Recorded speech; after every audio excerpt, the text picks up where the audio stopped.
Welcome to சைவ சமையலறை. இன்னைக்கு நம்ம சூப்பரான ஒரு ரெசிபியா பார்க்க போறது புபுர் சாச்சா. இது ஒரு மலேசியன் டெசர்ட் ரெசிபி. இது மலாய்க்காரங்க அதிகமா நோன்பு இருக்கிற டைம்ல செய்வாங்க. இது எங்க வீட்டு பக்கத்துல இருந்த மலாய்க்கார ஆண்டி எனக்கு சொல்லி கொடுத்த ஒரு ரெசிபி. இந்த புபுர் சாச்சா ரெசிபியை இப்ப எப்படி செய்யலாம் அப்படின்றத பார்க்கலாம் வாங்க. இந்த புபுர் சாச்சா செய்யறதுக்கு அடுப்பை பற்ற வச்சு ஒரு பேன்ல கொஞ்சம் தண்ணி வச்சு நல்லா காஞ்சிருக்கு.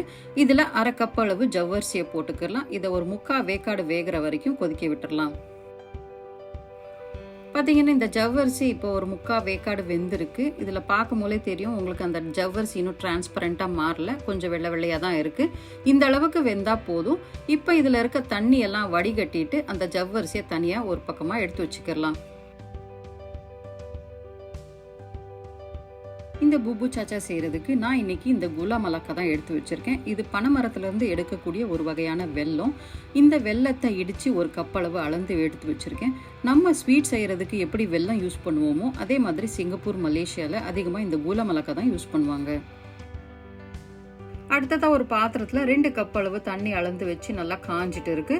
இதுல நம்ம அளந்து எடுத்து வச்ச ஒரு கப் அளவு குலா மலாக்காவை போட்டு கரைச்சிக்கலாம். இந்த கூலா மலாக்கா லேசா கொதி வந்ததும் இதுல 2 பண்டன் லீஃபை இந்த மாதிரி முடி போட்டு சேர்த்துக்கலாம். இந்த பண்டன் லீஃபை தமிழ்ல ரம்ப இலைன்னு சொல்லுவாங்க. இதனுடைய ஃப்ளேவர் ரொம்பவே நல்லா இருக்கும். இந்த பண்டன் லீஃபோட அந்த ஃப்ளேவர் நல்லா இறங்குறதுக்காகவும் கூலா மலாக்காவோட பச்சை வாசனை போறதுக்காகவும் இதை ஒரு 2 நிமிஷத்துக்கு நல்லா கொதிக்க விட்டுடலாம். இந்த பூபு சாச்சா செய்யறதுக்கு இதுதாங்க மெயினான இன்கிரீடியன்ட். இது பூபு சாச்சான்னு தான் சொல்லுவாங்க. இங்க சிங்கப்பூர்ல நான் ஃபேர் பிரைஸ்ல தான் இதை வாங்கினேன். இந்த பேக்கெட்ல பாத்தீங்கன்னா 3 விதமான கிழங்க கட் பண்ணி சேர்த்திருப்பாங்க.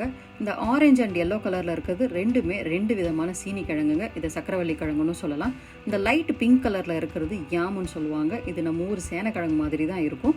இப்போ இந்த பேக்கெட்டை ஓப்பன் பண்ணி இதை ஒரு பாத்திரத்துக்கு மாத்தி கொஞ்சமா தண்ணி விட்டு கழுவி எடுத்துட்டு வந்துடலாம்.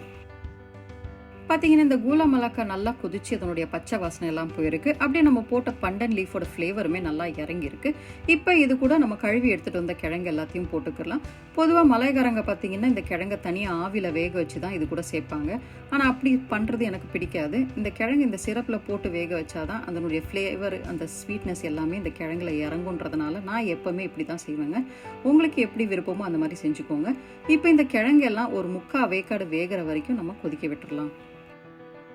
பார்த்தீங்கன்னா இந்த கிழங்கெல்லாம் இப்போ ஒரு 3/4 வேக்காடு வெந்திருக்கு.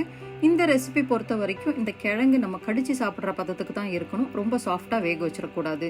இப்போ இது கூட நம்ம வேக வச்சு எடுத்து வச்சு ஜவ்வரிசியை சேர்த்துட்டு நல்லா கலந்து விட்டுடலாம். அப்படியே இது கூட 200 ml தேங்காய் பாலை விட்டு நல்லா கலந்து விட்டதும் இது நல்லா ஒரு கொதி வர வரைக்கும் நம்ம வெயிட் பண்ணலாம். இந்த பூபு சாச்சா லேசா கொதி வந்ததும் இதுல 1/2 டீஸ்பூன் ஏலக்காய் பொடியும் கொஞ்சமா உப்பு போட்டு நல்லா கலந்து விட்டுறலாம்.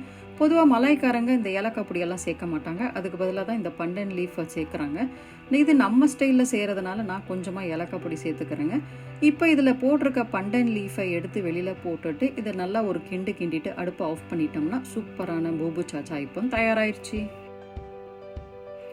நம்ம இன்னைக்கு செஞ்ச இந்த பூபு சாச்சா ரெசிபியை நீங்களும் ட்ரை பண்ணி பாருங்க. ட்ரை பண்ணிட்டு உங்களுக்கு எப்படி வந்தது அப்படின்றத கமெண்ட்ஸ்ல சொல்லுங்க. இந்த வீடியோ பிடிச்சிருந்ததுன்னா ஒரு லைக் கொடுத்துட்டு உங்க ஃப்ரெண்ட்ஸ் சர்க்கிளுக்கும் ஷேர் பண்ணி விடுங்க. இந்த வீடியோ பார்த்ததுக்கு ரொம்ப நன்றி.